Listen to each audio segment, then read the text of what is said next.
Claro que sí, muchas gracias. No, muchas gracias a ti. Punto final. En esta emisión del Noticiero Cultural le pusimos al tanto del estreno en la televisión cubana de una nueva realización audiovisual en homenaje a Eliseo Diego. Destacamos la conmemoración del aniversario 94 del natalicio del comandante de la Revolución, Juan Almeida Bosque, y nos acercamos a los aportes de la UNIAC al desarrollo sociocultural de la nación en el aniversario 60 de su fundación. Gracias por acompañarnos en esta entrega informativa. Nosotros, por supuesto, regresaremos mañana con otras noticias del arte y la literatura en Cuba y el mundo. Hasta entonces me despido, como siempre, con un saludo desde La Habana.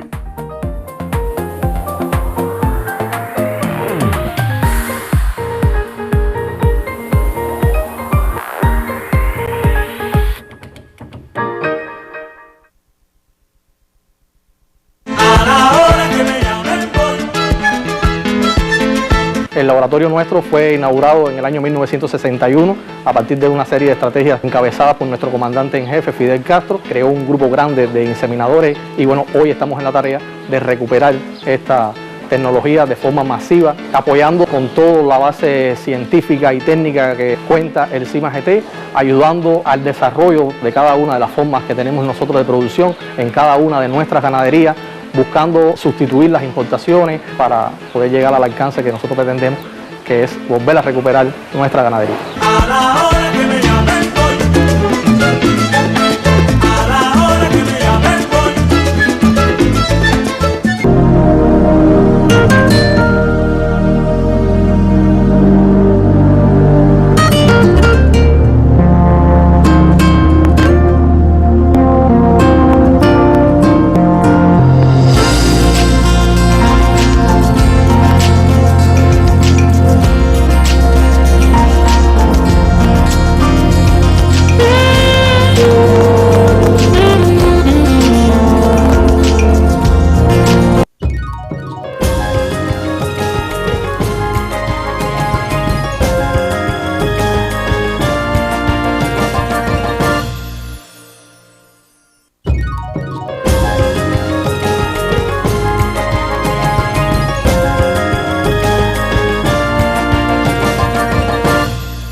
Muy buenas tardes, estimados televidentes y radiovidentes. Emisión 4420 de nuestra mesa redonda, hoy dedicada a continuar informando a nuestro pueblo sobre la marcha de la tarea de ordenamiento, las decisiones que nuestro gobierno ha tomado en diferentes ámbitos, y hoy estaremos centrados especialmente en los temas que tienen que ver con algunas decisiones en el ámbito de los salarios y también otras que tienen que ver con el tema de la agricultura. Sobre estos dos importantes temas estaremos hablando en esta mesa redonda con la presencia del compañero Marino Murillo Jorge, miembro del Buró Político del Comité Central del Partido y jefe de la Comisión de Implementación y Desarrollo de los Lineamientos, la compañera Macy Bolaño Weiss, ministra de Finanzas y Precios, y la compañera Martelena Feitó Cabrera, ministra de Trabajo y Seguridad Social. A ustedes los invito a que nos acompañen en esta emisión de hoy con nuevos detalles sobre la marcha de la tarea de ordenamiento en el país.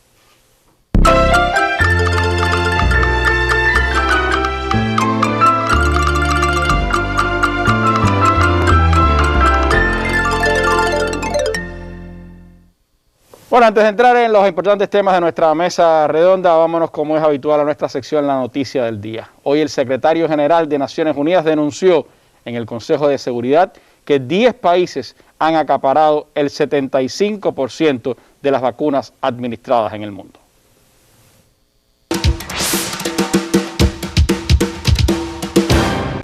En México, el secretario de Relaciones Exteriores, Marcelo Ebrard, dijo que presentarán ante las Naciones Unidas un reclamo sobre lo que consideró desigualdad e iniquidad en el acceso a las vacunas. Señaló que los países que la producen tienen una tasa más alta de vacunación, mientras que en Latinoamérica y el Caribe es mucho menor. Por ello dijo que plantearán la situación ante el Consejo de Seguridad de la ONU, porque simplemente consideran que no es justo. Ahí están viendo ustedes al secretario general de la ONU, el señor Antonio Guterres, que está hablando precisamente sobre lo que va a pasar y lo que está pasando en términos de pandemia. Él dice que solamente 10 países han administrado el 75% de las vacunas que se han producido hasta el momento contra COVID-19 en el mundo. Esto deja por fuera a 130 países que no han recibido ni una sola dosis hasta el momento. Debemos asegurarnos de que todo el mundo en cualquier lugar pueda ser vacunado lo antes posible. Sin embargo, el progreso ha sido muy desigual e injusto. Solo 10 países poseen el 75% de todas las vacunas contra la COVID-19, mientras que más de 130 países no han recibido ni una sola dosis. Más de 130 naciones sin una sola dosis de vacuna contra la COVID-19, mientras hace unos minutos el diario The New York Times acaba de publicar un artículo dedicado al desarrollo de las vacunas en Cuba, las posibilidades de entrar ya en una fase final de Soberana 2 y las perspectivas que tiene Cuba de llegar a producir hasta 100 millones de vacunas que le permitirían pues atender a las necesidades del país y poder incluso ayudar a otras naciones del mundo. Es parte de las noticias que tienen que ver con este elemento sin dudas vital del enfrentamiento a la COVID-19, ahora en un rebrote, en un tercer rebrote a nivel internacional y que también, por supuesto, nos está afectando a nosotros en el país. Noticia del día, como ya comenzamos nuestra mesa redonda de hoy. El ordenamiento está previsto para impulsar el país, para ordenar la economía, para hacerla más transparente, para truncar la mentalidad importadora y propiciar la mentalidad exportadora, para buscar la eficiencia, para distribuir de acuerdo al principio socialista, o sea, el que más aporte, el que más trabaje, el que más eficientemente lo haga, ese gana más y tiene más bienestar. Y mantiene el concepto de justicia social de la revolución, lo que es igualitarismo. No subsidiamos productos para todos. Subsidiamos y damos un tratamiento diferenciado a las personas que son vulnerables. Es la manera más justa. Lo primero que hay que garantizar es que cada cubano o cubana pueda tener un empleo y que como motivación de su empleo, de su trabajo, de su aporte, entonces reciba un salario que le permita vivir en condiciones dignas.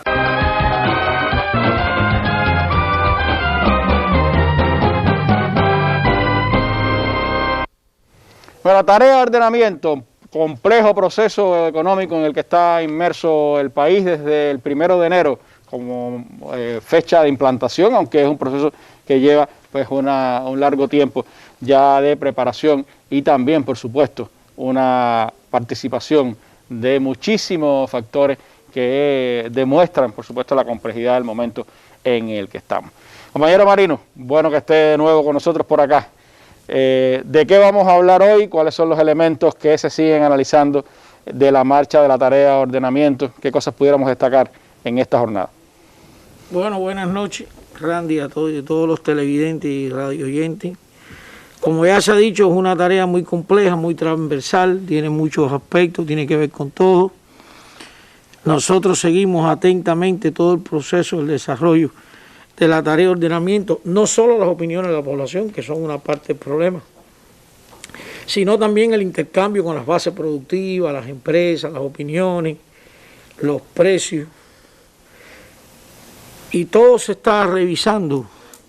Y como dijo el presidente, habrá que cambiar todo lo que sea, lo que haya que cambiar, lo que pueda ser cambiado, sin arrancarle la esencia de la tarea de ordenamiento. Yo vuelvo a insistir, lo más importante de la tarea de ordenamiento es crear condiciones para que los productores en economía real estén, valga la redundancia, en mejores condiciones de producir mejor. Y siempre hay cosas que nos van saliendo, que hemos estado rectificando, muchas se han hecho públicas, muchas las hemos ido haciendo públicas, otras se harán en la medida que se vayan tomando las decisiones. Ya expliqué que hay un grupo temporal de trabajo que preside el presidente de la República, que vemos temas todos los días por un cronograma organizado en el tiempo, y hoy vamos a tocar dos grupos de temas importantes. Uno que va a presentar la ministra de Trabajo, como ya se anunció, que tiene que ver con algunas decisiones de cambio de categorías, de escalas de grupos salariales de algunos sectores, que no son grandes cantidades de personas, otros asociados con sistemas de pago que se han ido aprobando. Eso sería el primer grupo de cosas, que es más breve esta parte.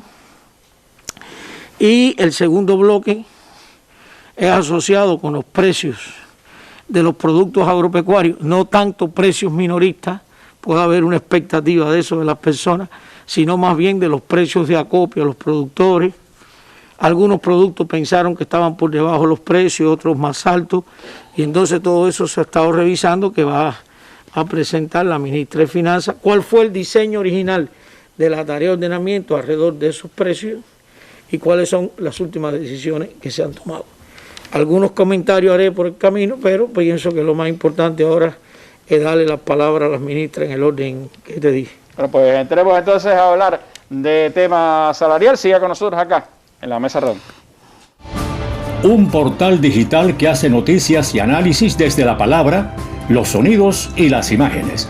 Por eso, cada semana, lleva a la web su espacio audiovisual desde Cuba. El tema de las empresas en Cuba está lleno de interrogantes. Una producción de Cuba Debate TV que da rostros, movimiento y sonidos a los hechos más notorios o polémicos de la realidad cubana. Una de las prioridades de la política económica es lograr que el sistema empresarial esté mejor organizado. El diapasón se abre totalmente y se abre en función de lo que se va necesitando, de lo que va necesitando el país. Un tema diferente cada semana, puntos de vista diversos, una mirada múltiple y concentrada a la Cuba de estos tiempos. Disponible en Facebook, YouTube y Picta. Dale click.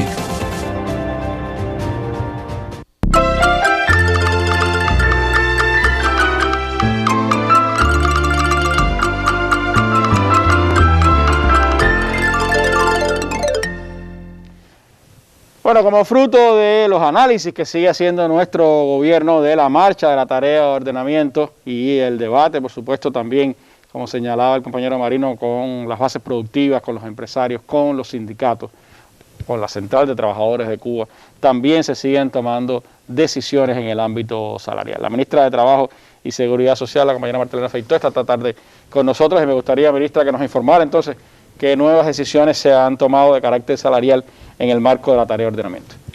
Buenas noches, Randy, buenas noches, compañero Marino, Macy, a todas las personas que se encuentran en sintonía con este programa y un saludo especial para nuestros intérpretes de la lengua de señas que nos acompañan. Quisiera, antes de entrar directamente a informar las medidas, ratificar que esto es uno de los temas, el tema salario, que mayor trascendencia, que mayor polémica, que mayor impacto ha tenido dentro de la tarea de ordenamiento, porque realmente impacta directamente en la economía de la familia y se ha estado muy al tanto de todas las decisiones que se tomaron como parte de ella y las que se han seguido tomando posterior como resultado de la propia implementación, y que estamos también en un proceso de ajuste, en un proceso que estaba inclusive diseñado en una primera etapa de esa manera. Hemos dicho también anteriormente que el monto que se había previsto para aplicar la reforma en la economía no fue el que se pudo aplicar a partir del resultado del modelo de equilibrio macroeconómico financiero.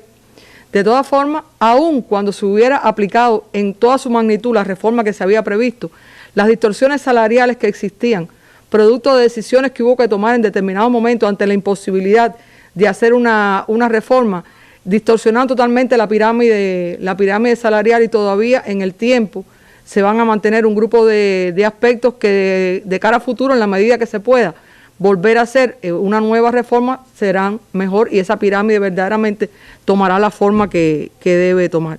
Siempre hemos dicho que no es la primera reforma, se habían hecho anteriormente, la última reforma databa del 2005, la próxima reforma será en la medida que la economía nuestra crezca. Una de las cuestiones fundamentales que tiene la tarea de ordenamiento es que ha motivado a las personas a incorporarse al empleo. Eso verdaderamente es una cosa muy favorable. Ahora estamos viendo la cualidad que tiene ese empleo. Un empleo que tiene que ir no solamente, no tiene que ir al sector presupuestado del país, que es un sector presupuestado grande, un sector presupuestado que tendremos que ir redimensionando en el tiempo. Actualmente el 48% de los trabajadores están en el sector presupuestado, el 52% en el empresarial, pero dentro del sector empresarial también hay una parte importante de trabajadores indirectos. Y por tanto, nosotros tenemos que ver que ese empleo esté dirigido al sector empresarial productivo y dentro de la parte productiva la producción de alimentos. Y también estamos siguiendo muy de cerca, y aunque hay una ruptura de series a partir del año 2021 por el propio impacto de la devaluación, si nosotros mes a mes iremos viendo que ese impacto de crecimiento en el empleo también tiene un impacto en el crecimiento de la productividad del trabajo, que es una de las cuestiones fundamentales, porque no es un crecimiento del empleo por sí, sino es un incremento en el empleo que debe venir acompañado de un incremento de la productividad del trabajo. Nos vamos a referir en estos momentos a 4 medidas que se encuentran aprobadas por ese grupo de trabajo que sesiona a diario y que vela y que oye y pone, así como nos enseñaron, el oído en la tierra a todo lo que está planteando la población, los trabajadores por todas las vías, y que son cuestiones que no van en contra de la esencia que tiene la tarea de ordenamiento. Estas 4 medidas están dirigidas a una modificación salarial que se aprobó para los operarios de alta calificación, la aprobación de sistemas de pago para 4 sectores de la economía, sistemas de pago por resultados, una descentralización de facultades para la aprobación de 2 sistemas de pago que se mantienen en el sector presupuestado y una diferenciación salarial para los maestros graduados de técnicos de nivel superior. Para empezar por la primera medida dirigida al incremento salarial para operarios de alta calificación, decir que una de las inconformidades que nosotros recibimos fue el hecho de que los trabajadores de servicio, operarios administrativos, se mantuvieron en el nivel de escala salarial que tenían anteriormente. Y aunque esa escala salarial, fíjense, estoy hablando de escala salarial, creció más de 9,8 veces, hubo mucha incomprensión ante la falta de explicación de los empresarios de que no era lógico comparar el ingreso total que había tenido el trabajador en periodos anteriores con el ingreso de la escala salarial, porque estábamos comparando bases diferentes. Y una de las cuestiones que tuvo positivo la tarea de ordenamiento es que tenía un perfeccionamiento del mecanismo de pago del salario que permitía que en el sector empresarial el salario a escala elevado en esa magnitud fuera una protección ante interrupciones, pero que lo fundamental fuera a partir del ingreso móvil. Y más adelante voy a referirme a ese tema.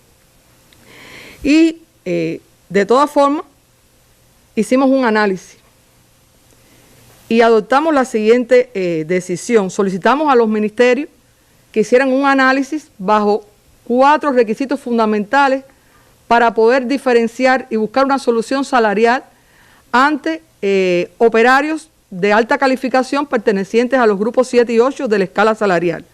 Ahí hay un grupo de requisitos que es, en primer lugar, el nivel que exigen, un nivel de calificación. Y tratamos de buscar equiparar el salario a los técnicos de una calificación de técnico medio similar. Aquellos que requieren periodos prolongados de preparación, dada su elevada especialización, o sea, son personas que son trabajadores que son graduados de técnico medio o de técnico o de nivel medio superior y aún así llevan una habilitación en cursos que tienen a larga duración para poderse preparar debido a la complejidad del trabajo que realizan. Las funciones son de alta responsabilidad en puestos claves y en sectores estratégicos. Eso también es importante. Y las fallas operacionales de cualquiera de estos operarios puede traer complicaciones y afectaciones graves, tanto económicas como a la población en general de carácter social. A partir del análisis que hemos realizado con los organismos, las organizaciones superiores de dirección empresarial, los sindicatos, la CTC que ha estado presente, se han aprobado hasta este momento 60 cargos de operarios que abarcan a 12.400 trabajadores. También se decidió que ese pago se hiciera con carácter retroactivo, o sea, aun cuando se aprobó recientemente, esta semana, la semana anterior, disculpe, se va a hacer efectivo este pago desde el mes de enero para no afectar a ninguno de estos trabajadores. Importante, porque una de las cuestiones que ha estado muy tensa es el tema del presupuesto y el déficit presupuestario que tiene el país, que se ha informado, que se ha reconocido. Se determinó y se decidió, como estamos en el sector empresarial, que el presupuesto no erogara, porque además no es posible, no hubiera ninguna afectación producto de esta medida y que fuera asumida a partir de los costos de la propia entidad. Y aquí están abarcados un grupo de operarios que tienen que ver con la Unión Eléctrica, con el grupo empresarial marítimo, portuario y de pesca, y algunas actividades que tienen que ver con el transporte, en este caso la Unión de Ferrocarriles, CAXA y la industria en sentido general. Y aquí presentamos las actividades que abarcan a estos 60 cargos. Está la generación y reparación, mantenimiento de redes, que tiene 18 cargos. Aquí llamo la atención, están los linieros, que es una actividad de una alta calificación, y además que son los que cuando hay un ciclón, cuando hay los cualquier hora trabajando, afectación climatológica, sábado, domingo, y era justo reconocer a los linieros. Están los operarios de las centrales eléctricas, también muy importante. Estoy solamente citando ejemplos. Está la actividad marítimo, portuaria y de pesca. Ahí están todo lo que tiene que ver con los mecánicos navales, con los astilleros. Está en la parte ferroviaria lo que tiene que ver con los maquinistas, los conductores de los trenes, sobre todo los trenes que tienen el alcance nacional. Hay 22 cargos de la industria. Ahí están todo lo que tiene que ver con los maestros en la industria alimentaria y otro grupo de operadores que tienen que ver con que laboran en plantas metalúrgicas, en plantas de petróleos y derivados, y en la aviación fundamentalmente los mecánicos, aunque hay otro grupo de cargos. Decirle que este análisis no se ha concluido. Estamos haciéndolo detalladamente con la participación de todos los factores que dije anteriormente, y nosotros en el transcurso de este mes de febrero vamos a presentar el análisis que finalmente resulte, de manera tal que estos trabajadores puedan mejorar salarialmente, aunque reitero, en el sector empresarial no es el salario básico la fuente fundamental de ingreso que debe tener los trabajadores, hay otro diseño. Esa es la primera medida. La segunda medida está asociada a la aprobación de sistemas de pago por resultado, que aún sin constituir un pago a destajo, sí puede medirse por la forma en que se ha diseñado el resultado individual de los trabajadores. Recordar que en la política para la reforma general de salario se había determinado no aprobar sistemas de pago por resultados asociados a indicadores y límites. Huelgan las causas de por qué esa decisión, inclusive había muchas quejas de las propias entidades que eran unos indicadores que estaban fijados de una manera y que no era posible, y el Ministerio de Trabajo comparte esa idea. No es posible meter a toda la actividad empresarial del país en una norma, las mismas normas, con los mismos indicadores. Y entonces se determinó que ese sistema de pago por resultados, que a veces también se llevaban a gastos de la empresa y a veces no había tanta relación entre la actividad fundamental y las personas que estaban recibiendo estos beneficios, porque algunos eran directos y otros eran indirectos, se determinó no mantener estos pagos por resultados.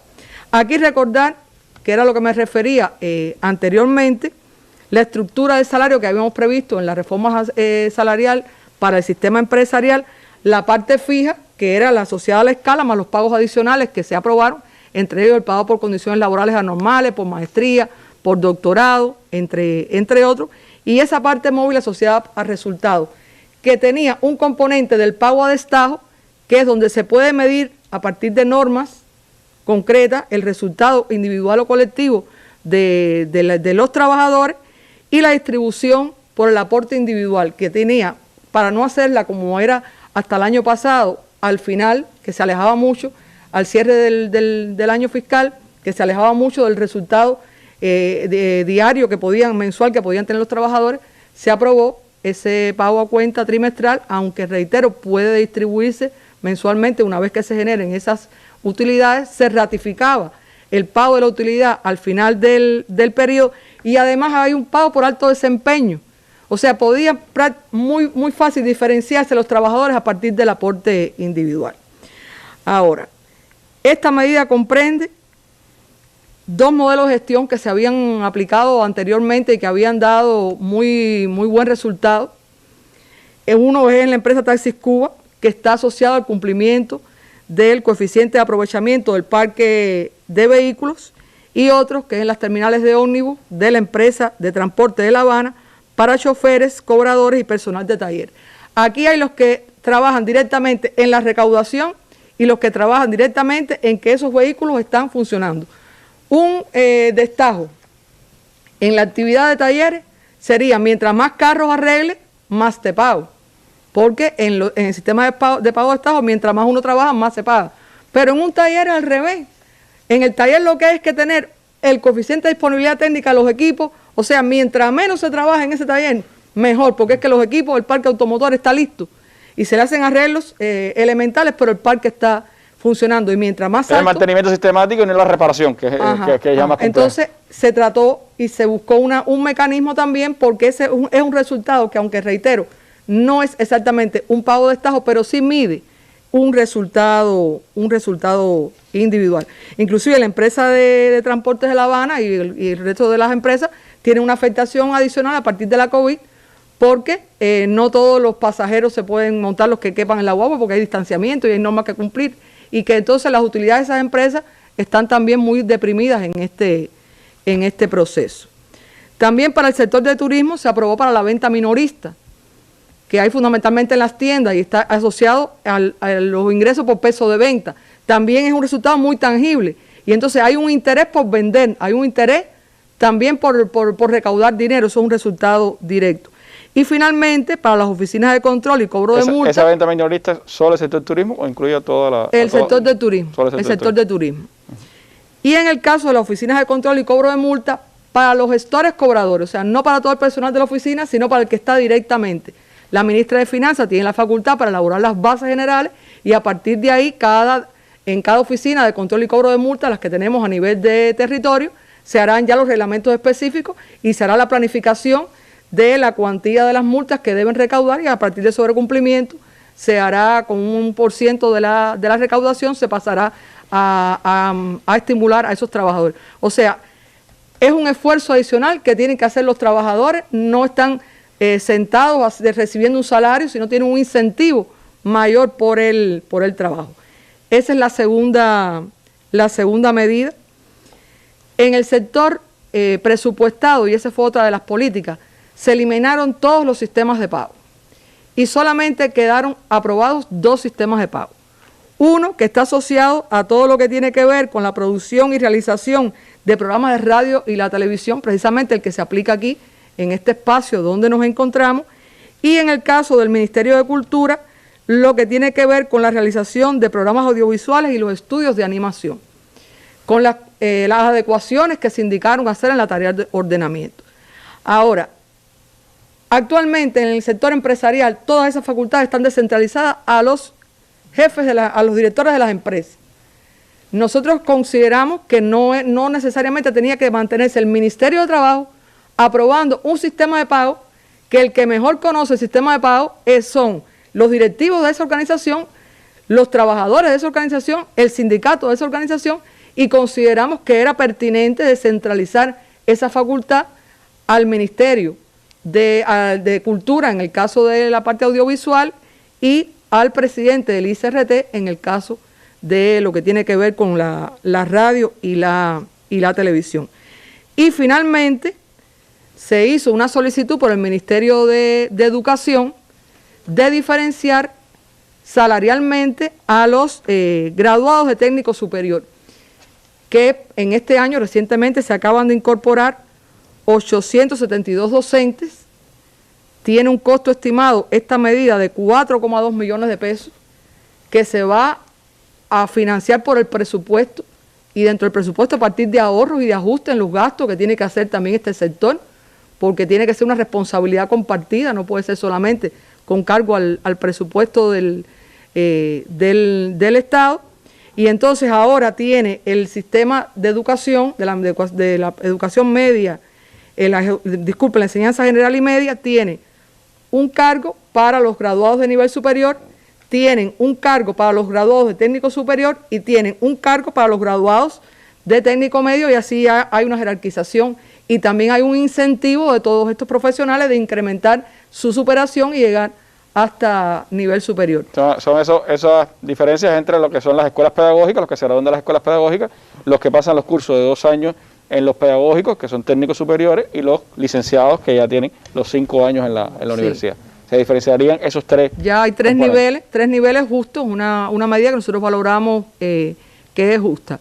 Nosotros seguiremos analizando, hay de hecho algún grupo de medidas que están presentadas ya para el análisis, que están inclusive ya previstas para ver esta semana, y en la medida que se vayan aprobando las cuestiones, se irá informando a la población sobre cualquier impacto en el sistema salarial. Reitero, el mayor reto que tenemos en la tarea de ordenamiento es el incremento de la eficiencia para a partir de ahí poder realizar los ajustes que correspondan, también con el redimensionamiento estructural que requiere nuestra economía. Bueno, medidas que se han adoptado y que responden, por supuesto, también a muchas de las opiniones que llegan de la población, Marino. Bueno, aquí habría que decir que todas estas medidas se miden con lupa, porque la población nos pudiera decir ahora, bueno, ¿por qué no las tomaron desde antes? ¿Por qué no las diseñaron? Algunas salen ahora un poco más claras cuando uno ve las distorsiones del punto de partida, pero todas estas decisiones se van tomando con lupa porque, como hemos dicho más una vez, la tarea de ordenamiento en su esencia tiene que estar a tono con equilibrios macroeconómicos mínimos, porque si uno sigue tirando dinero a la calle, por decirlo de alguna forma, y después no hay oferta de bienes, de servicios para recoger ese dinero, eso al final es un incremento de la inflación, y 3 meses después, el salario que le dimos a las personas, vamos a tener 2 problemas. Uno, más salario y más inflación, y la inflación se come la capacidad de compra, el salario. Yo creo que es bueno que nuestro pueblo entienda eso. Y siempre estas medidas estamos buscando que tengan un efecto positivo en la productividad y en los resultados. Entonces, fíjate si es con lupa que en el tema de los operarios estamos hablando de 12.000 personas, ¿no, ministro? No sé cuántos cargos, pero son 12.000 personas. 60 cargos. 60 cargos, 12.000 personas, porque hay que ver cuántas personas están en cada cargo. Y como dijo la ministra, todavía se están revisando algunos organismos. Solo quería poner un ejemplo para entendernos. Me voy a referir a los linieros de la actividad eléctrica. Antes de ordenamiento, ellos tenían el salario a escala. Tenían un sistema de pago por indicadores generales.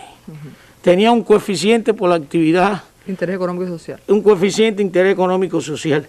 Tenían pagos en CUC. Es decir, había varios pagos. Por tanto, cuando tú sumas el salario a escala del punto de partida, con todas esas cosas que habíamos hecho en el salario, que como bien hemos dicho públicamente, fueron decisiones que se fueron tomando para paliar el déficit de la escala, esa es una realidad, que además unos sectores lo tenían y otros no los tenían, y eso nos complicó mucho la reforma de salario.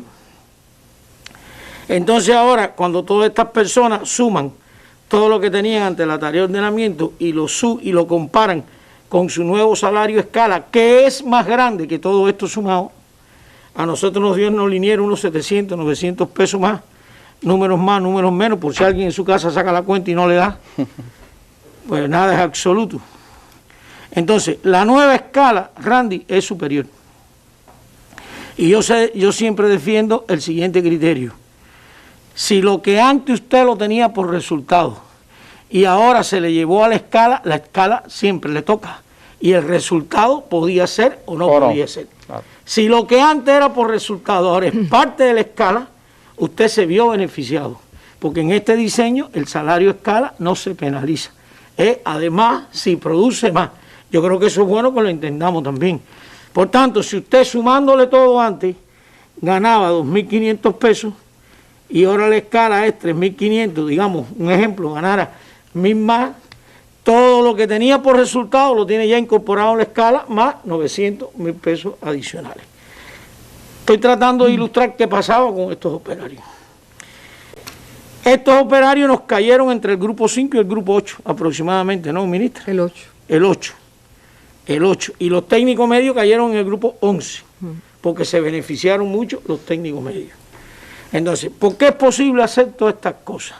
Primero, porque es un grupo de personas muy excepcionales, con una calificación muy excepcional, y además que si a los operarios los sacábamos del grupo 8 y los poníamos en el 11, en términos de escalas salariales no teníamos que mover nada más después, porque a veces uno toma una decisión en el medio de una cadena y lo que se desencadena es problemas más grandes. Esto lo permitía. Yo creo que se lo tienen merecido, esas 12.000 personas, lo primero que quiero decir, que han demostrado tener una calificación alta y eficiente, pero bueno, quería hacerte estas precisiones, que en el punto de partida tenían salario escala, más esto, más lo otro, más lo otro. Todo eso fue una escala más grande. Ellos se comparaban con el grupo de los técnicos medios y ahora se llevó a ese grupo. Y sobre todo ahí en ese caso me parece importante el hecho de que no gravita sobre el presupuesto, sino, bueno, voy sino allá, sobre las empresas, ¿no? Voy allá, y Messi seguro a lo mejor habla de eso después. Es verdad que eso no lo financia el presupuesto del Estado. Es verdad que lo financian los ingresos de las empresas. El presupuesto del Estado no tiene que coger el dinero y darle a una empresa para que pague esa escala.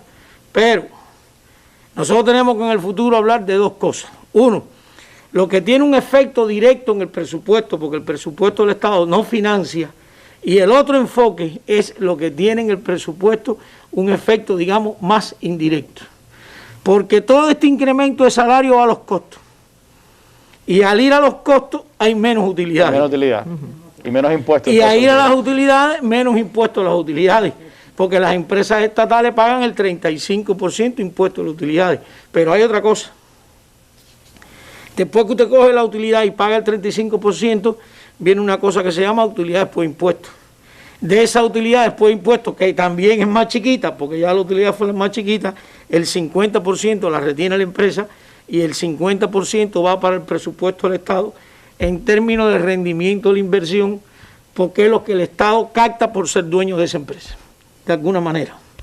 Entonces, no tiene un efecto directo de que lo financie el presupuesto del Estado, pero de alguna manera, por supuesto, y en menor cuantía, sí tiene un efecto en los ingresos del presupuesto, porque esta empresa aportaría menos. Si estas personas fueran más eficientes y por la decisión, la utilidad de la empresa no se afectara, entonces el presupuesto se pudiera quedar igual, pero tiene que haber más eficiencia en el trabajo. Entonces, lo único que quiero ratificar es que estas son cosas que se están midiendo. Por eso la ministra ponía ahí los requisitos que había para haber calificado. Yo creo que los organismos fueron muy racionales los que presentaron, porque fíjate que estamos hablando de 12.000 personas. No es lo mismo 12.000 personas que 1 millón de personas. Son magnitudes diferentes. En estas decisiones que se están revisando, yo siempre uso una frase y le digo a los compañeros, todo depende del tamaño de la escala de la decisión. Esta se pudo asumir. Y si son más eficientes en el trabajo y las empresas tienen más utilidades, el presupuesto se puede quedar igual. Pero si no tiene más resultado en más productividad y más eficiencia, de manera indirecta hay una afectación en el presupuesto. Por el resto de los sistemas de pago, en el caso de Taxis Cuba y la empresa de Ómnibus de La Habana, era un modelo de gestión que funcionó bien, y entonces lo único que se está haciendo aquí ahora es mantener lo mismo que estaba diseñado en el modelo de gestión ante la tarea de ordenamiento. De este tema eran las precisiones que quería hacer. Todo lo miramos con lupa y se tomarán las decisiones que haya que tomar, y como dijo el presidente, y las que se puedan tomar sin afectar la esencia de la tarea de ordenamiento. Y esto que se ha explicado es un caso. Gracias, Marino, por estas precisiones. Nosotros seguimos aquí en la mesa redonda. Entramos ahora a hablar de los temas, de los precios agropecuarios, los precios de acopio, un asunto sin duda también de muchísimo interés para nuestro pueblo. Este jueves en la mesa redonda, Alberto Juan Torena, el elegante de las pistas. Juan Torena, ahí viene Juan Torena con el corazón, viene Juan Torena con el corazón, va a llegar en primer lugar y Juan Torena va estando en primer lugar, medalla de oro para Juan Torena de Cuba. Doble campeón olímpico, licenciado en economía, dirigente deportivo en Cuba y a nivel internacional, promotor del deporte popular y la cultura física, actual presidente del Comité Paralímpico Cubano. La historia de vida de Alberto Juan Torena resume en sí misma la huella de 60 años del Instituto Nacional de Deportes, Educación Física y Recreación. Cubavisión Internacional, Canal Caribe, Radio Rebelde, Radio Habana Cuba, los canales de YouTube de la Mesa Redonda y la Presidencia y las páginas de Facebook de la Mesa Redonda, Cuba Debate y la Presidencia transmitirán en vivo este programa a las 6:30 pasado meridiano. El canal educativo lo retransmitirá al final de su emisión del día.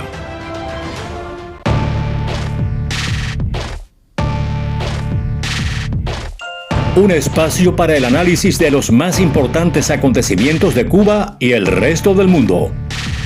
Más de 20 años con la participación de reconocidos analistas y personalidades. Mesa Redonda, más allá de la noticia.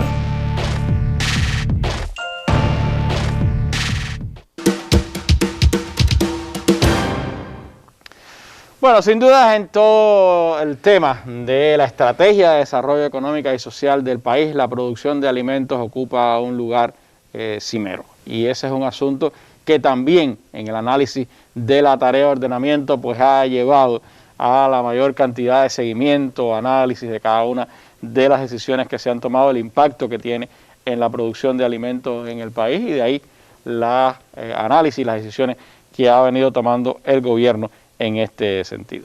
La ministra de Finanzas y Precios, Macy Bolaño Weiss, nos acompaña esta tarde para dar informaciones sobre esta realidad, pudiéramos decir, nueva para toda la economía nacional, pero que tiene un impacto directo en el ámbito de la agricultura. Ha habido muchas también opiniones de campesinos, bases productivas de la agricultura, sobre los temas de los precios de acopio, los temas que tienen que ver con los costos que tiene para la producción, temas como el combustible, la electricidad, etcétera. Sobre esos temas, ¿qué se ha decidido a partir del análisis que ha hecho el gobierno?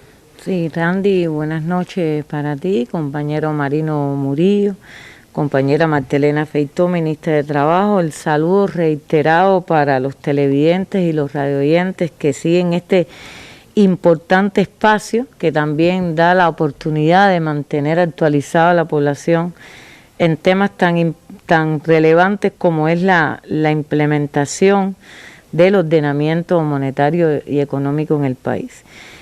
Ciertamente dentro de la estrategia económica social, como bien explicaba, de las medidas, vamos a decir, de las más estratégicas unidas al ordenamiento monetario y en el país, se reitera y ratifica el tema de la producción de alimentos y de la importancia y de la necesidad que tiene el país de incrementar y diversificar la producción de alimentos en todas las esferas y sobre todo para la población, y dentro de esta estrategia también la importancia de ir minorando las importaciones de alimentos a partir de ir incrementando el alcance de la soberanía alimentaria en nuestro país, que se traduce en la sustitución de importaciones y en poder, por supuesto, en todas las épocas del año, ir cubriendo una producción de alimentos per cápita, incluso a la población, tanto en viandas, en hortalizas, en fruta y también en productos agropecuarios, es decir, días en las carnes, en las aves y en el propio huevo, y también en los alimentos procesados de la industria, porque no podemos ver estos productos agropecuarios solo porque van al mercado, sino también en la necesidad que tenemos de producir, vamos a hablar de la leche, que tenemos de producir determinados productos en función también de generar alimentos por parte de la industria alimentaria clave también en este proceso de la producción de alimentos. Entonces, el tema de los precios agropecuarios y vamos a hablar aquí de un encadenamiento, es decir, desde el precio de compra al productor, y cuando hablamos del productor nos podemos estar ubicando en el campesino, nos podemos ubicar en el usufructuario de tierra, pero también en las formas productivas, dígase nuestras cooperativas de producción agropecuaria, las UPC y también las cooperativas de crédito y servicios en su actividad productiva.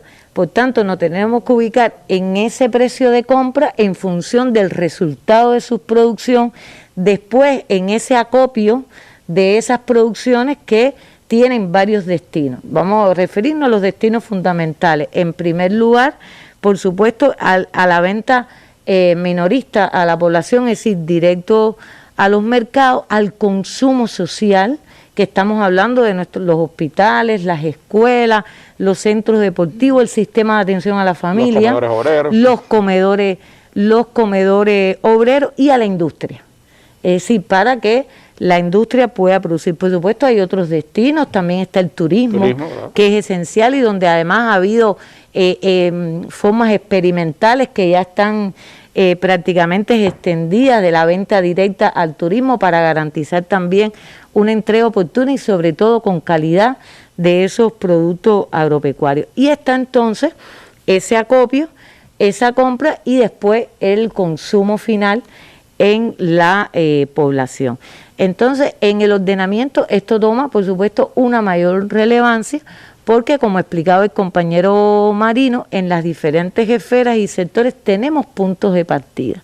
Y en el punto de partida donde se hicieron los análisis para ver entonces cómo diseñar los precios en la tarea de ordenamiento e incluso las facultades para determinar precios dentro de la tarea de ordenamiento, teníamos que tener en cuenta también de que ya teníamos precios de acopio establecidos con un nivel de centralización importante en el acopio de esas producciones. Y que se habían ido elevando en los últimos años. Y donde en años sucesivos, yo diría en los últimos 10 años, aproximadamente 8 años, porque incluso eso surge a partir también de las actualizaciones de las políticas de precios, entre ellas las acopios que se hacen en el año 2012, pues se fueron actualizando y incrementando precios de compra a los productores, sobre todo para incentivar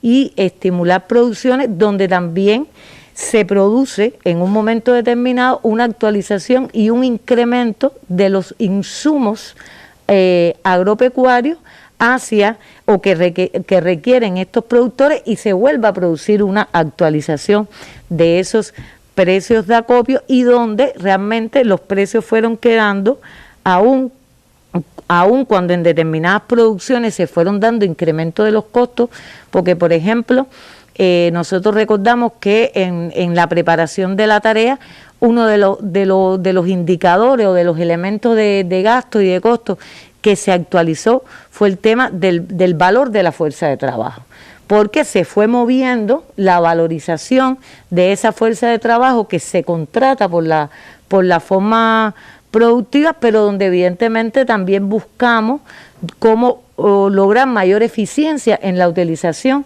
de esa fuerza de trabajo. Entonces se dispusieron y aprobaron principios para formar precios de precios de compra o precios de acopio. En primer lugar, que el productor reciba las señales del mercado. Si estamos potenciando una sustitución de importaciones, donde el país está yendo a potenciar incluso también exportaciones, determinadas producciones, como por ejemplo en términos de exportación el tabaco, como por ejemplo la caña de azúcar, también tenemos la miel de abeja en determinadas medidas, y otros que sustituyen importaciones, como es el tema de la leche, como es el tema del arroz, como es el tema de los frijoles, también el maíz para alimento animal, porque nos sustituye insumos, nos sustituye también en determinada medida la producción de pienso, es decir, los componentes para la producción de pienso. Entonces tenemos que tener en cuenta en la formación de esos precios las señales y los precios en el mercado internacional, de manera que los precios de acopios que se diseñen estén cercanos, dígase solo por las diferencias de calidad, a esos precios de referencia. También hubo que reconocer en los costos el efecto de la devaluación, pero en una devaluación donde hay un nivel de consumo de servicios que, como hemos explicado en otras ocasiones, responden a servicios transversales, con niveles de crecimiento que por supuesto no es igual al valor de la devaluación. Estamos hablando de las tarifas eléctricas, que es uno de los temas que hoy saltan con mayor preocupación en los productores, donde hay un crecimiento. Recordar que el componente de estas tarifas, mayor componente es el combustible, pero me voy a adelantar a decir algo. Es uno de los temas que hoy no vamos a explicar aquí, pero que explicaremos en otra ocasión, que a partir de las preocupaciones pues está en evaluación, sobre todo por las diversas formas de recibir el servicio, que después nos podremos referir a ello. Y como explicábamos, también hay un gasto de combustible y un gasto de fuerza de trabajo y sobre todo de los insumos para las producciones, donde también hemos ubicado en la actualización del precio de este año la disponibilidad, y yo creo que esto es un aspecto muy importante, Randy, que va a tener el país para poder entonces importar los insumos, dígase en términos de fertilizantes, de plaguicidas, a partir de las propias limitaciones que tenemos en la economía, de las propias limitaciones en divisas, donde tenemos que ir entonces a potenciar más y a extender el uso de insumos nacionales por las propias limitaciones que vamos a tener en la disponibilidad de esos insumos importados, que cuando se importan y se ponen como parte del llamado paquete tecnológico para esa producción, estamos hablando de una importación que es $1.24 pesos. Que si utilizamos ese insumo nacional, si utilizamos la postura nacional, si utilizamos la semilla nacional, aun cuando crece con relación a su valor anterior, estamos hablando de que tiene calidades similares, que puede ser que también por el clima u otras condiciones se adapte mejor o no, pero tengas que sembrar más, pero también, por supuesto, los costos son menores que tener que importar esos insumos. Otro de los principios que se siguió es que como norma no se subsidian las producciones, estas producciones, salvo aquellas que también mencionaremos que tienen un impacto importante, dígase, en el desarrollo de la economía, como es la sustitución de importaciones, y me voy a referir al arroz. Que mantuvo un nivel de subsidio del presupuesto estatal, como el maíz para alimento animal, o que tienen determinados también impacto en la población. Y hay un principio al que me quiero referir porque es muy importante. Ciertamente los productores están recibiendo, entre las señales del mercado, que es la señal del mercado interno también, en el crecimiento de los precios y de los servicios, se respeta la masa de utilidad que por esas producciones se venían obteniendo. Porque si usted incrementa el costo, evidentemente, ante determinados rendimientos y no obtiene mayores rendimientos, dígase mayores producciones por esa misma hectárea, pues la rentabilidad sobre su cosecha disminuye. Y entonces, en aras de seguir estimulando el sector y de reconocer la importancia que tiene el lograr los niveles de producción que nos planteamos en un sector que yo reitero, un sector que tiene el compromiso tan importante de producir los alimentos de toda la población, pues se aprobó el principio de mantener la masa de utilidad. Y pongo el ejemplo, una tonelada de de arroz, cuando se diseña su formación de precios sobre un rendimiento de aproximadamente 4 toneladas por hectárea,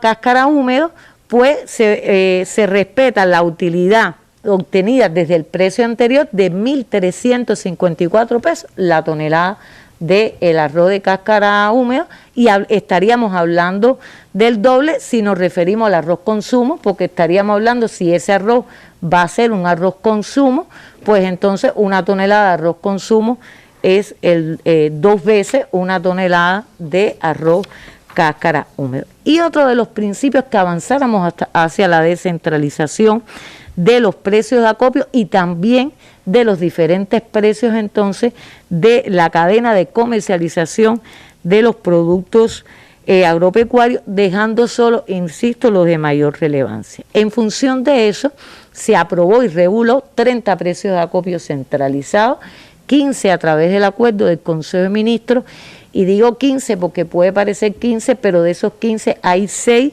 que responden a diferentes surtidos de tabaco. Es decir, cuando hablamos de un producto y la población se puede ubicar, estamos hablando del tabaco, pero el tabaco se abre en una variedad de surtidos que para nosotros son, por supuesto, renglones de productos. Así el café están los dos, el robusta, el arábico.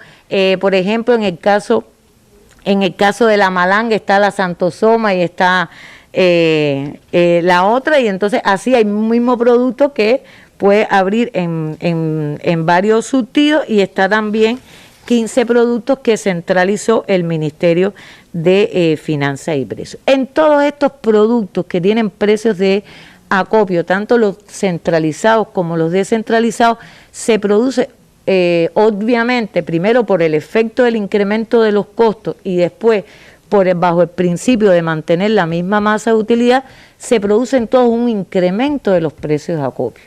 Hay productos que crecen 1,9 veces, dígase 2 veces, otros productos crecen más veces, más de 3 veces, como por ejemplo la papa. Llamo la atención que en todos los productos se mantuvo la misma masa de utilidad, creo que hay una tablita que pusimos como ejemplo, pero en el caso de la papa, a partir de buscar una amplitud en las producciones, un mayor crecimiento en las producciones, y también por este incremento de los costos, es el único producto donde la masa de utilidad del precio de acopio anterior con respecto al que se ha dispuesto, pues se incrementa, crece. Antes estaba en alrededor de 254 pesos la tonelada, y crece a un poco más como masa de utilidad, a un poco más de 400 pesos. Y yo quiero decir algo, es decir, en ese respeto y el mantener la masa de utilidad, hemos tenido los criterios de las formas productivas de que, bueno, pero tengo menos rentabilidad. Bueno, eso es un tema que tenemos entonces que ir a ver cómo transformamos para entonces incrementar esa rentabilidad, porque también ha habido un adelanto de esa rentabilidad. Por ejemplo, estábamos hablando antes de producciones que tenían más del 50% de rentabilidad, en el entendido de que había un interés también de estimular la producción, y que a veces no en todos los casos tuvimos el resultado que quisimos en términos de incremento, pero bueno, esos precios también se respetaron. Estamos hablando del frijol, estábamos hablando del propio arroz. Y en cuanto a los precios descentralizados, tengo que explicar que todos los demás productos que no quedan dentro de estos 30, pues las empresas de acopio o las empresas agropecuarias, es decir, las que concertan el acopio de esas producciones, y los propios gobiernos locales que ya tienen la facultad, pues concertan los precios con la forma productiva, respetando también en líneas generales estos principios en esa formación del precio de acopio, y donde también estamos dando respuesta al perfeccionamiento del proceso de comercialización. No todo, es decir, no todo lo podemos dejar centralizado, porque no siempre, incluso territorialmente, se produce bajo las mismas condiciones, claro. Ni territorialmente se tienen los mismos costos para iguales producciones, porque incluso ahí está también influyendo a los efectos del que compra la producción sus gastos propios de transportación, y otros gastos asociados al mantenimiento de los mercados, y por tanto hay que ir ajustándose a las características. No es igual producir quizás malanga en el oriente del país que producir malanga o producir papa en Mayabeque y Artemisa. Es decir, hay también condiciones climatológicas, hay también determinada pericia o experiencia, incluso, Randy, calidad de la tierra, sí, claro, para garantizar esas producciones, y entonces no podemos pretender mantener centralizados. Creo que también es un pedido de las formas productivas, y esto también, por supuesto, como descentralización, también le está generando y generará mayor responsabilidad en los acopiadores, es decir, en las empresas acopiadoras agropecuarias y en las estructuras de los gobiernos municipales que están encargadas de este proceso de concertación, porque según el precio que tú concertes, pues entonces así será el precio minorista, que como nosotros siempre decimos, en el precio minorista está confluyendo el resultado de esa concertación, porque hay un costo que hay que recuperar, y también las condiciones que yo tengo en el territorio para fijar esos precios, ajustándome también como empresa comercializadora, y muy importante, no dejando que se violen esos precios. Porque nosotros siempre insistimos que la percepción del incremento del precio, si no está el enfrentamiento, puede también estar dada por una violación de precios y no necesariamente por la determinación de esos precios. Entonces, como ya explicábamos, se decidió y se aprobó como parte del diseño de la tarea de ordenamiento dentro de las producciones de acopio centralizados, mantener un subsidio temporal a 4 producciones fundamentalmente: al arroz, al maíz para alimento animal, al tomate para destino de la industria. Después nos vamos a referir también a determinadas frutas y qué tratamiento le vamos a dar con destino a la industria, y un subsidio temporal a la producción de café robusta. Esto, nosotros decimos que en términos de producción agropecuaria deberíamos dar mayor intercambio. Yo me voy a adelantar porque sé que hay expectativa con la mesa, sé que muchas formas productivas, muchas juntas directivas de estas formas productivas, muchos productores nos están oyendo. Se está organizando un grupos de trabajo desde los ministerios, con el Ministerio de la Agricultura, ASCUA, con la participación de la ANAP, el Ministerio de Finanzas, para tener un encuentro en los territorios con las formas productivas, cuidando las medidas higiénico-sanitarias y desde el distanciamiento, para poder entrar más al detalle, porque todo el detalle no lo tendríamos que dar varios espacios televisivos, y si lo tendremos que hacer, pues lo haremos. También vamos a explicarlo a nivel de la radio y otros espacios. Entonces, yo me quería también referir e insistir, antes de explicar los nuevos cambios, Randy, a el impacto, porque yo creo que es importante que nuestros productores, yo le explicaba los otros días acá en la mesa, no solo saquen las cuentas del incremento, de los costos, de cuál va a ser mi utilidad, de cuánto más eficiente, de cómo tendría yo que mejorar mi rendimiento, reconociendo, porque estamos claros de las limitaciones, insisto, que tenemos en la disponibilidad de esos insumos que hasta hace quizás 1 año y medio atrás utilizábamos, y que ahora tenemos que ir adaptándonos a otras variaciones. Pero yo creo que es importante reiterar el impacto de la carga tributaria, y un poco para destignificar esto, es que en este sector se está produciendo, como parte del diseño de la tarea de ordenamiento, una reducción en el pago de impuestos, es decir, que van a pagar menos impuestos.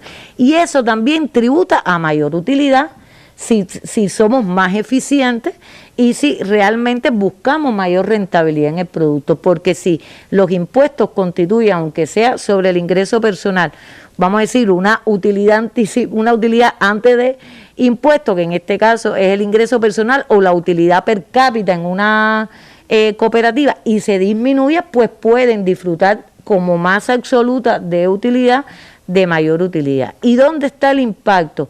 En que tanto los productores individuales agropecuarios, ya yo voy a hablar del sector cañero y no cañero, que se aplica al primer peso que se genere en el año 2021. Tanto el sector cañero como no cañero, el productor individual como las cooperativas en el cálculo de la utilidad per cápita, y cuando estamos hablando de la utilidad per cápita estamos hablando por productor, por socio de la cooperativa, de 10.000 pesos que no estaban grabados, pasan a no estar grabados, es decir, que no se le va a aplicar impuesto, a 39.120 pesos. Es decir, estamos hablando de un importe importante y fíjense, eso es porque estamos dejando al productor agropecuario un nivel importante de prácticamente 3.260 pesos mensuales para que pueda enfrentar el costo de la vida. Pero esta utilidad o este desgravamiento se verá más o se verá menos en la medida que generemos producciones. Porque el Estado lo que está haciendo es no imponiendo el impuesto sobre esa cantidad de dinero, pero hay que generar el ingreso, y el ingreso se genera produciendo. Entonces, yo sé que hay cuentas quizás un poco anticipadas donde no hay visualización del tema, pero es importante porque prácticamente se está dejando, ya que hemos hablado de la canasta básica de referencia de 1.528 pesos, se está dejando como libre del pago de impuestos prácticamente un poco más de 2 canastas de referencia.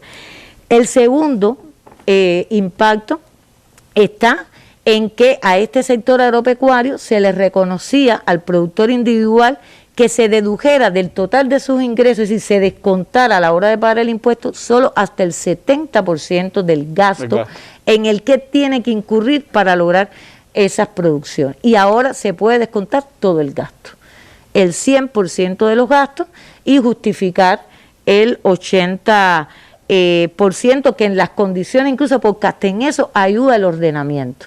Cuando nosotros revisábamos un poco la ficha de costo para estos precios, decíamos, el combustible lo puede justificar, la electricidad lo justifica, el pago de la tarifa del agua lo justifica, porque hay comprobantes, porque hay formas de hacerlo, la entrega de los insumos, tanto nacionales como los que entrega las empresas agropecuarias en cualesquiera de sus manifestaciones, también lo puede comprobar, la nómina de pago a los trabajadores que contrata, por tanto tendrá condiciones para poder justificar esos gastos, y desaparece la escala progresiva en el impuesto. Al final del año, después de estas deducciones, solo se le aplica el 5% sobre el ingreso que quede ya para imponible después de hechas deducciones. 5% que se le va ayudando al productor, porque se le va reteniendo todos los meses sobre las producciones que le son pagadas, y estaríamos hablando entonces de que prácticamente estamos hablando de una carga de un 5% sobre ingresos netos después de descontados los gastos. Bueno, vamos, ministra, a hacer un breve alto para entrar entonces en esos cambios, en esas modificaciones que tienen los precios de acopio, así que siga con nosotros aquí en la mesa redonda.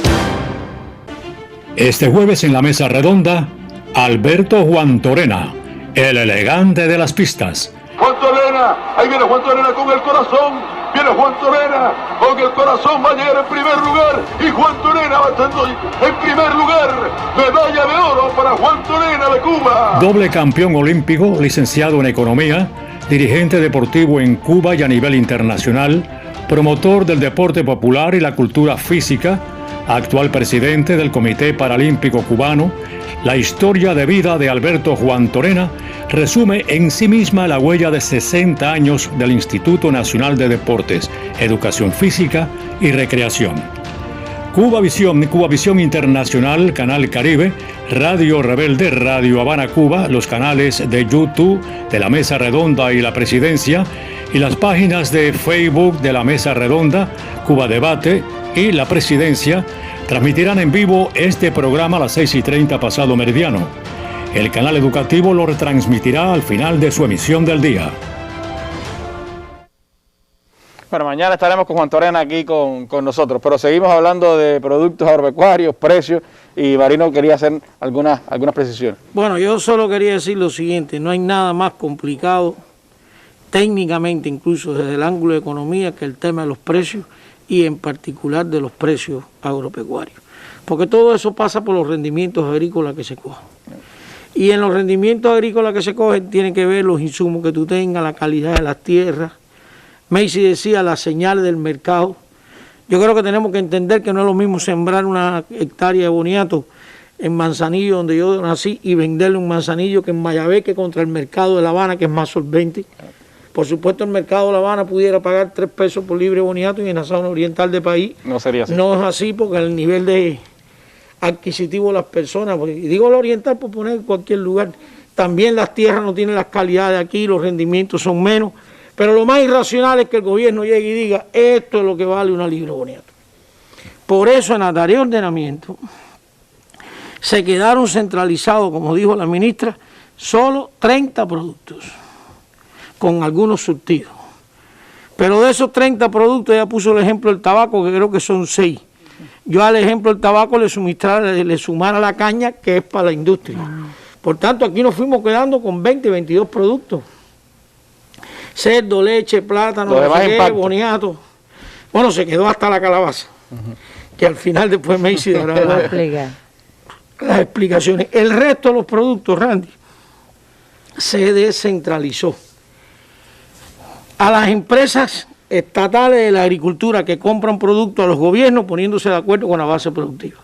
Y yo aprovecho para decirte, y lo comparto ahora en estas reuniones que dimos por el recorrido, nos salieron menos problemas con los precios descentralizados que con los precios centralizados.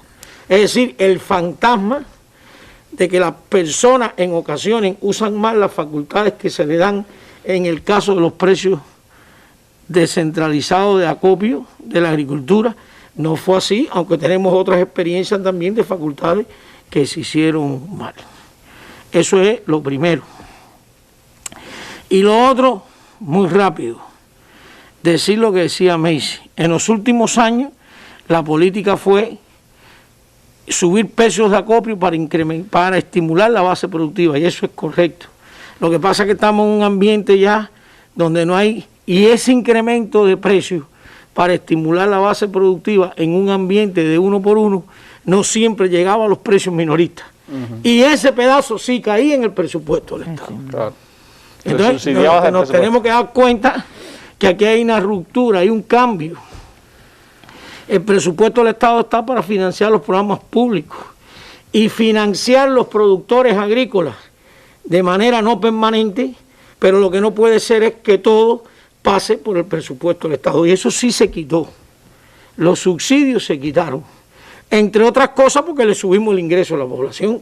Por tanto, los productores tienen que mirar para el mercado que le va a comprar los productos y empezar a sacar sus cuentas para acá. Entonces, si nosotros cogíamos los precios de acopios anteriores, esos que habíamos incrementado para estimular a los campesinos, y lo ponemos en un quebrado, en el numerador, y por abajo poníamos el precio equivalente de ese producto en el mercado mundial, entiéndase arroz, ¿cuánto pagamos por una tonelada de arroz? Cáscara húmedo llevado a consumo, entre el precio del arroz consumo en el mercado mundial, eso no daba 1. Eso daba 13, 14, 15. Por tanto, el tipo de cambio implícito en ese precio no era 1 por 1, era 13 por 1. Y vamos a coger un número redondo. Si fuera 10 y devaluáramos por 24 y devaluáramos a partir de ese precio, entonces el tipo de cambio implícito en el nuevo precio no era 24, era 34. Y eso es lo que dice Macy, que daba altas rentabilidad en algunos productos. Y eso hay que rectificarlo, sin desestimular a los productores agropecuarios. Mira tú cuántas combinaciones hay que tener en cuenta para que este proceso salga bien.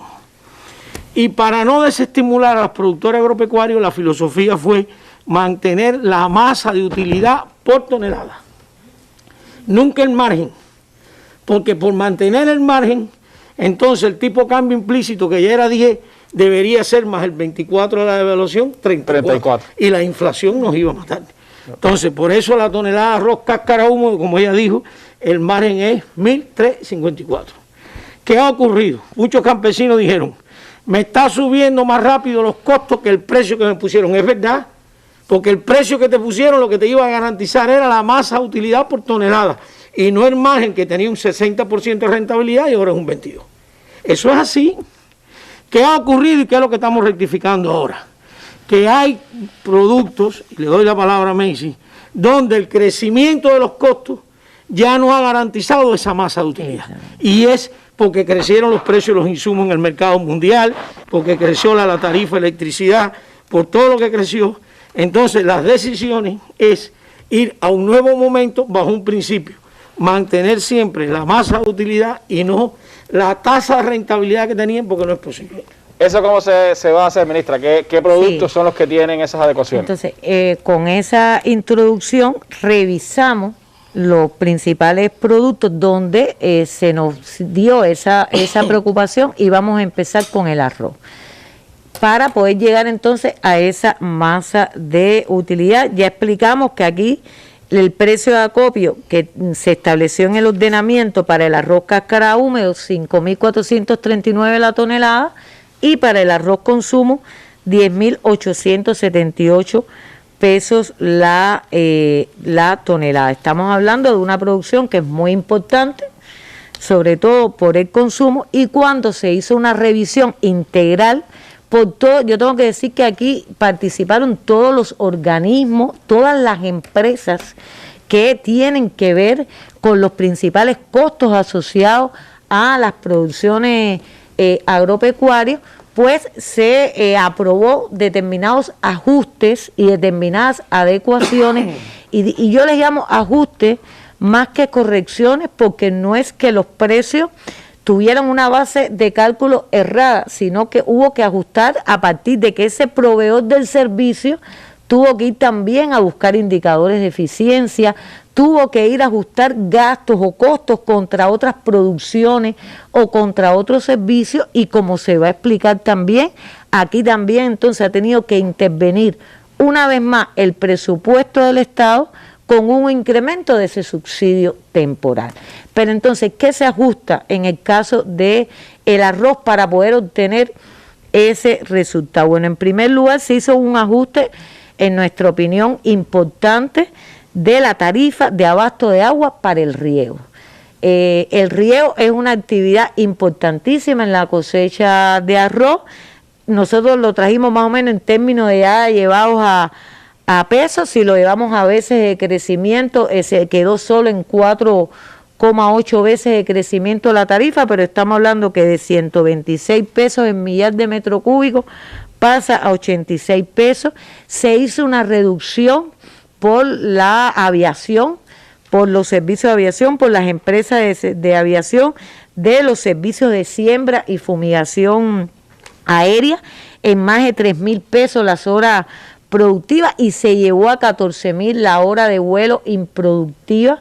Fíjense qué complejidad en el servicio, porque el que el avión se tenga que mover hasta el lugar donde hay que fumigar, pues eso también se cobra, porque él sale de un lugar de origen, y hubo un análisis, un debate, un ajuste de los proveedores del servicio en el cobro de horas que en realidad no tributan al servicio fundamental en sí. Y también las empresas agroindustriales que están conectadas, que son las que tienen el vínculo con los productores, también buscaron un ajuste importante en términos de sus servicios, que son, Randy, los que tienen que quedar ahora materializados a nivel de contrato y en esas concertaciones con las formas productivas, en prácticamente más de 3.000 pesos por hectárea en la prestación de los servicios por las empresas agroindustriales.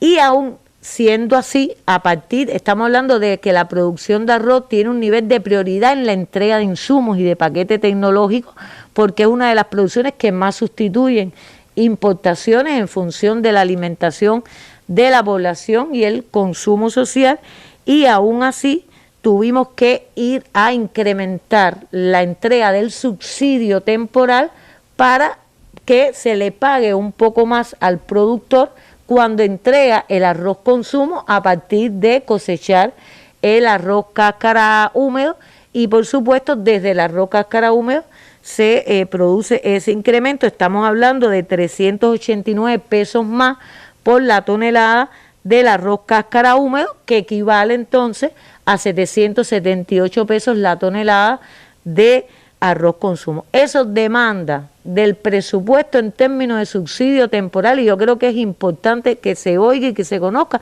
220 millones de pesos, que por supuesto tendrá que ejecutarse a partir de una, tendrá que otorgarse a partir de una ejecución real de esas producciones y de los principios de redistribución presupuestaria y un uso y manejo adecuado de las reservas y sobre todo de los ahorros en otras partidas. También se analizó el cerdo, la preocupación de los insumos en los elevados costos en los piensos importados y nacionales, que los nacionales tienen un alto también componente importado, aun cuando sean más baratos que esto, y bueno, la decisión fue disminuir, hablo a los efectos del productor, en alrededor de un 60% el precio de venta del pienso nacional, que a los efectos de las fábricas de pienso equivale solo crecer en la producción de pienso y su venta hacia los productores en 1,4 veces, 1,5 veces aproximadamente, y por tanto ha tenido que hacerse un ajuste que tributen los resultados económicos financieros de esa fábrica de pienso, claro, y que se concentra en esa fábrica de pienso, porque entonces esa producción ya deja dentro de del impacto inmediato de ser eficiente, y entonces tienen que ir a la reorientación y por supuesto también al apoyo financiero por parte del Estado. Ahora, en el caso de la leche, que me quiero un poco detener, hay preocupación, hay productores que dicen que todavía no conocen, otros que no les queda claro el precio de 7.50 y el acarreo. Que no le han pagado, dicen algunos. Yo creo que es importante que expliquemos que en la norma jurídica se establece un precio de acopio en términos de miles de litros, que equivale, para que un poco hacerme entender, a que por un litro de leche se paga hasta 7.50 pesos. Estamos hablando de que con anterioridad por un litro de leche se pagaba entre 4.50 y hasta 5 pesos.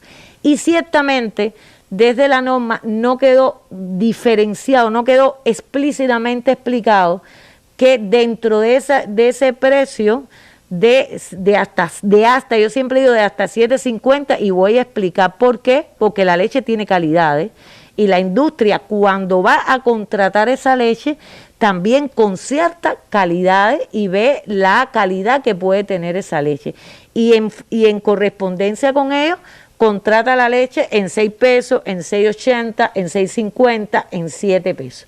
Pero dentro de ese precio de 7.50 están contenidos por litro de leche 15 centavos por el enfriamiento.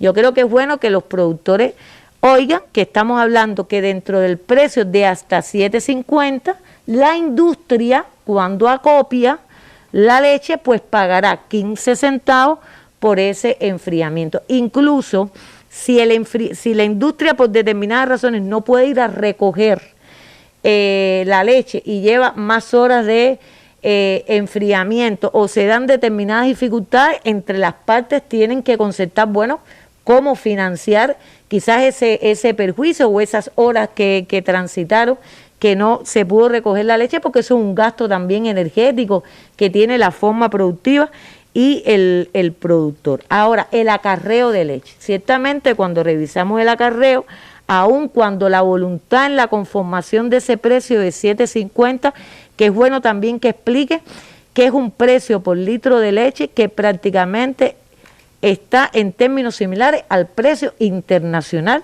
de la leche. Nosotros estamos hablando de que en estos días incrementado quizás un poco, pero estamos hablando de $3.500 la tonelada de leche en polvo. Es decir, cuando usted esa tonelada de leche en polvo la convierte en un litro de leche, estamos hablando de 0,30 y tantos centavos, prácticamente igual cuando hace la conversión de 7.50 entre 24 pesos. Entonces, ¿cuál ha sido la decisión?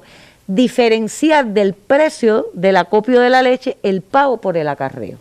Y entonces, de manera, vamos a decir, adicional, por el acarreo de hasta 6 kilómetros, el acopiador va a pagar 30 centavos por el acarreo de leche.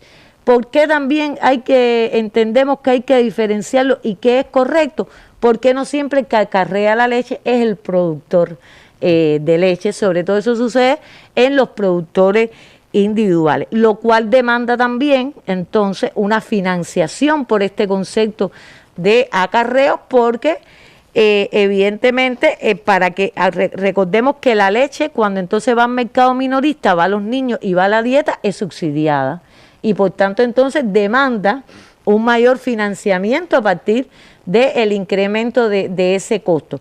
Por tanto, o se transfiere al precio o lo subsidia para poder mantener ese precio minorista de la leche que es para los niños y que forma parte de las dietas. En el caso de las viandas, y estamos hablando de la malanga, plátano, boniato,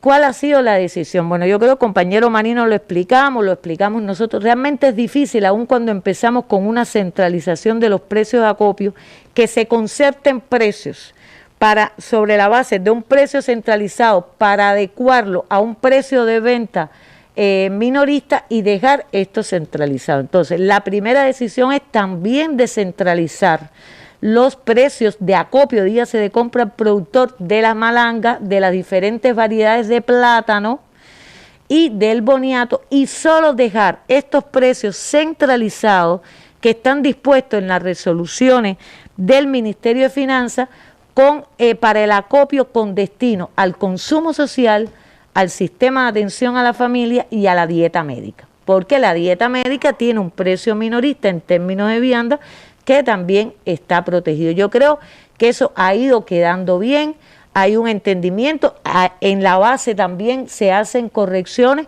porque además en la concertación de precios de productos agropecuarios le hemos dado la facultad incluso a los gobiernos de que apliquen bonificaciones impositivas, precisamente para lograr una concertación mejor del precio.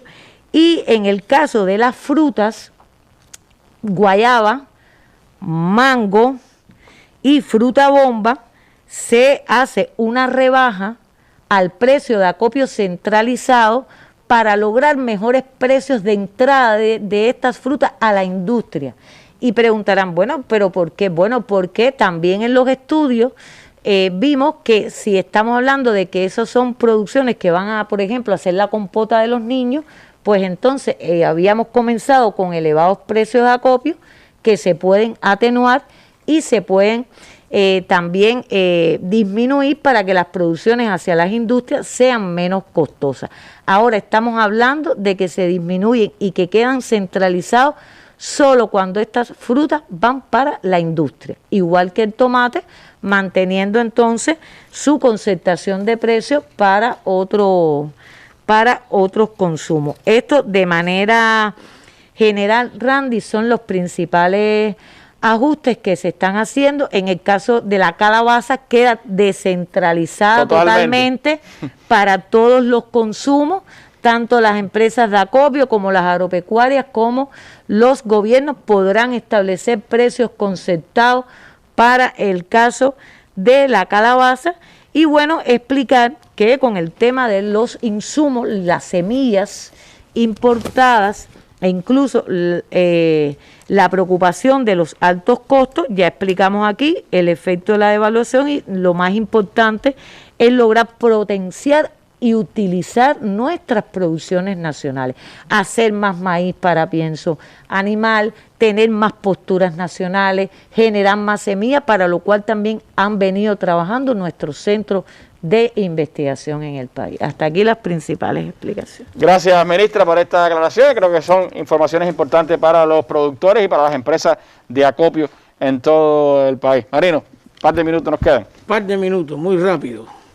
La decisión del arroz, 220 millones. La decisión de los piensos porcinos para abaratarle la producción a los productores porcinos, 1.600 millones. La decisión del acarreo. Sí, los 1.600 de ajuste de las pérdidas de la correcto, empresa. Pero es beneficio a los productores. Y al acarreo, 100 millones. Estamos hablando de 1.920 millones. Eso no cae en el piso. Eso tenemos que ahora administrar bien las finanzas públicas, a ver cómo lo vamos a organizar, pero es justo.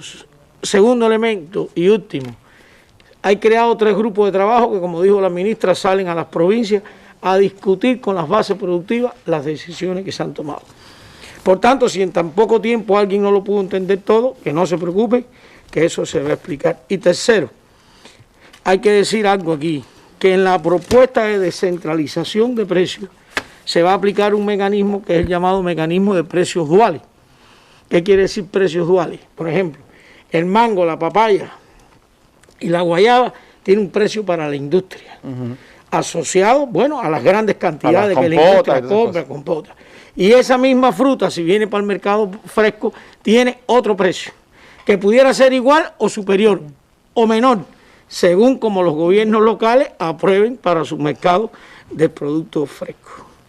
Entonces, un mercado de precio dual no es nada en el mundo. Es dual porque este producto tiene un precio para allá y tiene un precio para acá.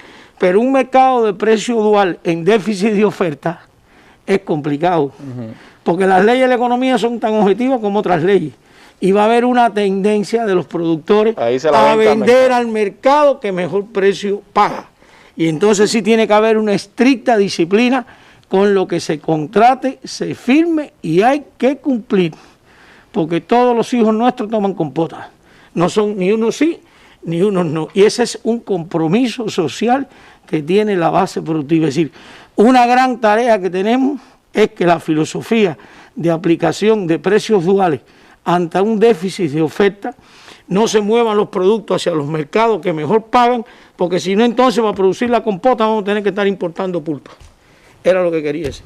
Gracias, Marino, por estas precisiones. Gracias a Macy y a Marta por haber estado con nosotros esta tarde. Marta nos volverá a acompañar el viernes para hablar de trabajo por cuenta propia aquí en nuestra mesa redonda, se los adelanto. Así que nos despedimos y nos vamos con las imágenes del día. Fuertes nevadas en Estados Unidos que dejaron 26 muertos y millones de personas sin electricidad. Buenas noches.